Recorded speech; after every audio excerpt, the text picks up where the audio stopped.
विपक्ष के नेताओं के लिए एक बड़ी खुशखबरी दिल्ली से आई है। पहले ये वीडियो देखें, फिर विस्तार से आपको समझाते हैं। हम वकीलों की टीम गारंटी लेती है, हम किसी नेता के घर अब ऐसी नाजायज रेड, अब ऐसी क्रिमिनल रेड नहीं होने देंगे। हम गुजारिश करते हैं, हमें बताएं, हम आके रक्षा करेंगे। इस वक्त वकीलों की जिम्मेदारी है। हम हर एक राजनेता को, हर एक पॉलिटिकल पार्टी के नेता को इस जुल्म वाली, इस बेईमानी भरी रेड से बचाएंगे। ये हम वकील लोग। वीडियो के क्लिप देखने के बाद आप समझ ही गए होंगे कि विपक्ष के लिए बड़ी खुशखबरी क्या है।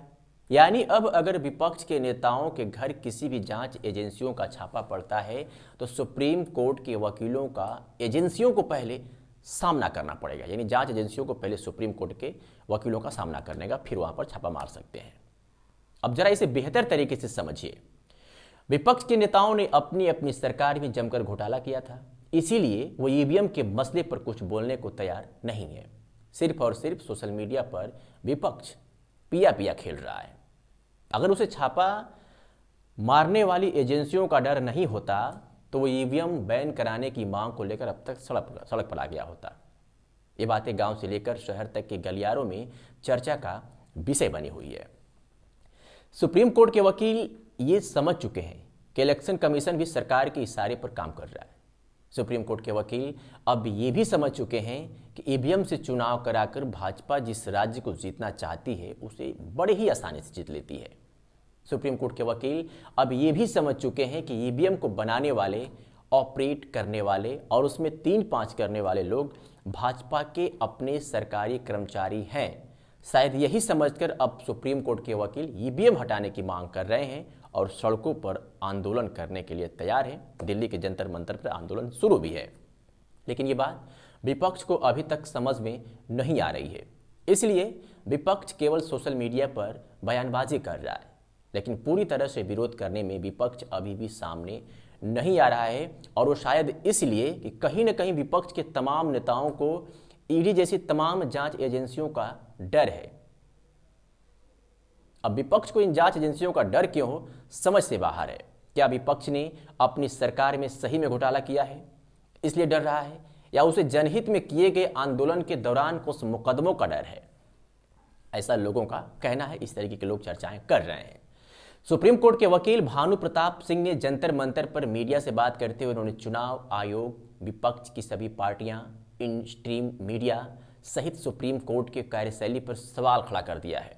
उन्होंने कहा कि देश को बर्बाद करने में जितनी भागीदारी पक्ष की है उतनी ही जिम्मेदारी विपक्ष की भी है। उन्होंने कहा कि अब खुद जनता को देश बचाने के लिए सड़क पर आना होगा, नहीं तो देश को अब फिर गुलामी के रास्ते पर ले जाने का काम किया जा रहा है। उन्होंने कहा कि अगर देश की जनता अब भी नहीं जगी तो उनकी आने वाली पीढ़ियों को अफवाहिज कर दिया जाएगा और विपक्ष केवल बयानबाजी ही करता रह जाएगा। आने वाली पीढ़ियों को विपक्ष से कोई मतलब नहीं है। अब यहाँ एक बात समझने वाली यह है कि आखिर वकीलों को क्या जरूरत पड़ गई कि उन्हें भाजपा सरकार के खिलाफ सड़क पर उतरना पड़ा। तो जवाब शायद ये होगा कि देश में अभी भी कुछ ऐसे वकील हैं जो सिर्फ और सिर्फ देश के लिए लड़ाई लड़ते हैं। उन्हें फिक्र है कि अगर देश को सही दिशा में नहीं ले जाया जाएगा तो आने वाला देश का भविष्य नरक जैसा हो जाएगा, इसलिए वो अब सड़क पर आ गए हैं। लेकिन विपक्ष के नेताओं को इन सब का कोई मतलब नहीं है। अगर नेता जनता की समस्याओं को खत्म करने के लिए चुनाव मैदान में आते तो शायद वो लोगों की हक की लड़ाई लड़ते। लेकिन मुझे लगता है कि नेता सिर्फ और सिर्फ अपनी समस्याओं को दूर करने के लिए और अपने परिवार के हर सदस्यों को मंत्री बनाने के लिए वो जनता से वोट मांगते हैं, और यही वजह है कि वो आंदोलन के नाम पर भी दिखावा करते हैं। राजनीतिक जानकारों का मानना है कि अगर विपक्ष के सभी नेता एकजुट होकर चुनाव आयोग को ये बता दें कि अगर चुनाव बैलेट पेपर से नहीं हुआ तो हम अपना प्रत्याशी चुनाव मैदान में नहीं उतारेंगे, तो शायद चुनाव आयोग इस बात पर विचार विमर्श करता और ईवीएम पर रोक लगाता, चुनाव बैलेट पेपर से करवाता शायद। लेकिन विपक्ष चुनाव हारने के बाद ईवीएम की निष्पक्षता पर सवाल खड़ा करता है और फिर आने वाले चुनाव में अपने प्रत्याशी को मैदान में चुनाव लड़ाने के लिए उतार देता है। क्या भाजपा सांसद रमेश बिधूड़ी को यह पहले से पता है कि आने वाला कल अपना ही है? इसलिए बसपा सांसद दानिश अली पर संसद भवन में ही तमाम तरह के आपत्तिजनक शब्दों का प्रयोग किया था। क्या उन्हें डर नहीं था कि अगर सत्ता बदली तो हमारे ऊपर कार्रवाई हो सकती है? चुनाव सर पर है और हिट एंड रन जैसे कानून में बदलाव करके ड्राइवरों की जिंदगी बर्बाद करने की प्लानिंग करना भाजपा के लिए मुसीबत नहीं बन सकता था? तो जवाब होगा कि नहीं, क्योंकि शायद भाजपा जानती है कि कुछ भी हो जाए, चुनाव हम ही जीतेंगे, चाहे मुझे कोई वोट करे या ना करे।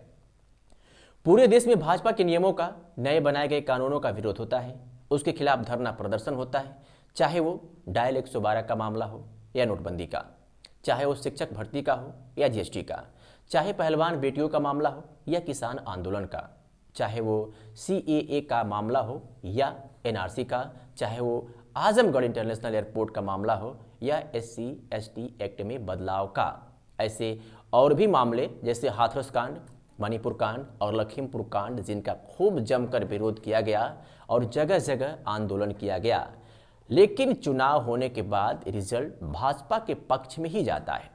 तो ऐसे में लोग अब ये मान चुके हैं कि इतना विरोध करने के बाद भी भाजपा जीत कैसे जाती है, यानी कि ईवीएम में कुछ तो लोचा है। अब इतना ईवीएम का विरोध होने के बाद भी ईवीएम को बैन क्यों नहीं किया जा रहा है, ये समझ से बाहर है। हिट एंड रन मामले में बनाए गए नए कानूनों का जिस ट्रांसपोर्ट ने सामने आकर जमकर इसका विरोध किया, चर्चा अब ये भी है कि उनके दफ्तरों पर बहुत जल्द ईडी जैसी जांच एजेंसियों का छापा पड़ सकता है।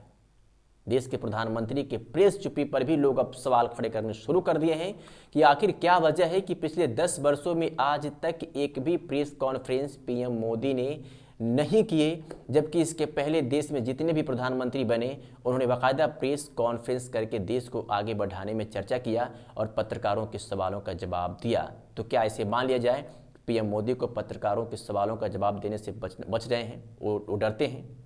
लोगों ने कहा कि मन की बात हो सकती है, तो लोगों की मन की बातों पर विचार क्यों नहीं किया जा सकता? 5 किलो राशन पाकर खुश होने वाले लोग शायद ये भूल गए हैं कि ये उन्हीं के द्वारा दिए गए टैक्स के पैसों से उनको राशन बांटा जा रहा है।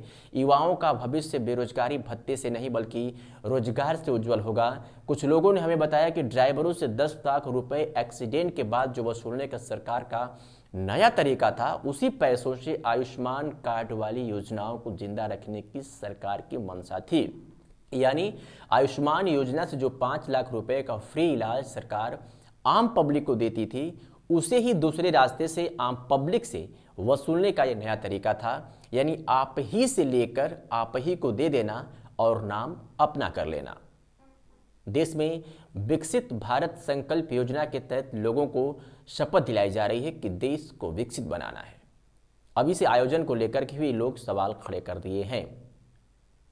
लोग कह रहे हैं कि शपथ दिलाने का मतलब साफ साफ ये होता है कि जो आपने शपथ लिया उसे करना ही होगा, अन्यथा आपका बहुत बड़ा नुकसान होगा।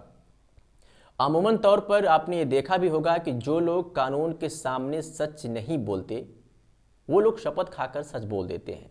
यानी शपथ लेने के बाद लोगों के दिलों और दिमाग में एक डर बन जाता है कि अगर ये काम हम नहीं करेंगे तो हमारा बहुत नुकसान होगा, हम मर जाएंगे, हमारे बच्चे मर जाएंगे। और यही चाल भाजपा की वोट लेने की है। यानी साफ तौर पर शपथ दिलाओ और लोगों को अपने पक्ष में वोट करने के लिए मजबूर करो, ऐसा आरोप है, ऐसा चर्चाएं हैं। लोग तरह तरह की बातें कर रहे हैं इस यात्रा को लेकर के। कांग्रेस के वरिष्ठ नेता जयराम रमेश ने विपक्षी दलों की ओर से मुख्य निर्वाचन आयुक्त को चिट्ठी लिखी थी और वीवीपैट पर स्पष्टीकरण के लिए इंडिया प्रतिनिधिमंडल की मुलाकात के लिए समय मांगा था। आयोग ने जयराम रमेश के पत्र का जवाब देते हुए चिट्ठी लिखी है।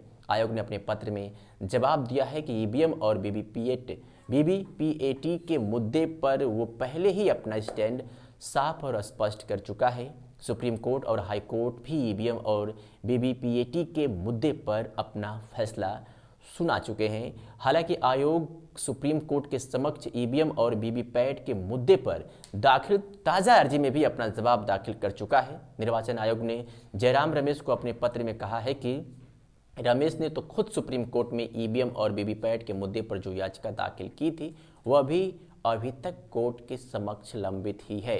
आयोग ने कहा कि ईवीएम में कोई खामी या अनियमितता नहीं है। सुप्रीम कोर्ट से लेकर देश की विभिन्न अदालतों ने इस संबंध में कई बार यह स्पष्ट किया जा चुका है कि ईवीएम निष्पक्षता से अपना काम करती है।